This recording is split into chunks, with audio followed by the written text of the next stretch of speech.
জীবনের কঠিন বাস্তবতা কি এটা যদি জানতে চান তাহলে জাস্ট কিছুদিন টাকা ছাড়া ঘর থেকে বের হয়ে দেখেন। যে রিক্সাওয়ালা মামারা আপনারা রাস্তায় দাঁড়ানো দেখলে বলে যে মামা কই যাবেন, আপনি তখন তাদের বলেন যে মামা আজকে তো পকেটে টাকা নাই, আমার কি একটু নিয়ে যাবা। 90% রিক্সাওয়ালা মামা আপনারা নিবে না।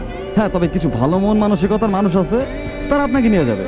কিন্তু এরকম 2-3 দিন করার পরে সেও বিরক্ত হয়ে যাবে, সেও আর আপনাকে নিবে না।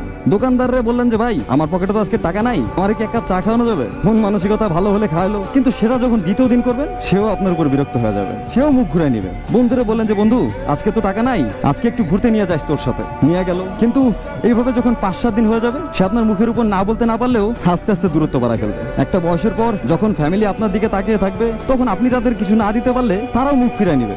স্ত্রী সন্তান এদের কথা না হয় নাই বললাম, পুরুষ মানুষ দুনিয়াতে অর্থ ছাড়া মূল্যহীন ভাই। এটা সময় থাকতে মাইনে নেন, ভালো কিছু করার চেষ্টা করেন, কারণ পুরুষ মানুষ মূল্যহীন হয়ে বেশি দিন বাঁচে না।